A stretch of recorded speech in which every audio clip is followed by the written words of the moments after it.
पुढची बातमी। शिवसेना शिंदे गटाचे प्रमुख आणि उपमुख्यमंत्री एकनाथ शिंदे हे ठाकरे गटाचे महानगर प्रमुख विलास शिंदे यांच्या मुलीच्या विवाह सोहळ्याला आज हजेरी लावणार आहेत। विलास शिंदे हे ठाकरे गटाला सोडचिठ्ठी देणार असल्याची चर्चा सुरू असतानाच उपमुख्यमंत्री एकनाथ शिंदेंनी लग्नाला उपस्थित राहण्याचा निर्णय घेतल्यामुळे चर्चा सुरू झाली आहे। एकनाथ शिंदे आता महापालिका निवडणुका जिंकण्याचे वेध सर्वच राजकीय पक्षांना लागले असून अशामध्येच राजकीय घडामोडी सुद्धा जोर धरतात। शिवसेना ठाकरे गटामध्ये नाराज असलेल्या नाशिकमधील काही वरिष्ठ पदाधिकाऱ्यांना गळा लावण्याचा प्रयत्न भाजपसह शिवसेना शिंदे गटाकडून सुरू आहे। अशामध्येच विलास शिंदे यांच्या मुलीच्या लग्नाचं निमंत्रण स्वीकारून उपमुख्यमंत्री एकनाथ शिंदे यांनी नाशिकमध्ये होणाऱ्या लग्न सोहळ्याला उपस्थित राहण्याचा निर्णय घेतलाय।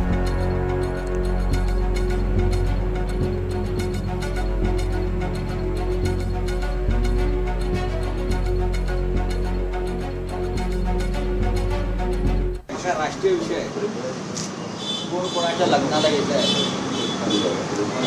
काय राष्ट्रीय आणि राजकीय विषय मला वाटत नाही। बघा, एकतर लग्नाला नक्की जावे सगळे इथं आले।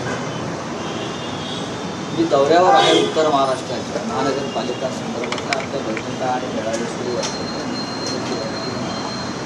या तिथे आमचे सहकारी शिवसेनेचे महानगर प्रमुख विलास शिंदे यांच्या घरी विवाह सोहळा। तुमचा जो प्रश्न आहे त्याचा फार गांभीर्याने घ्यावा असं मला आता वाटत नाही।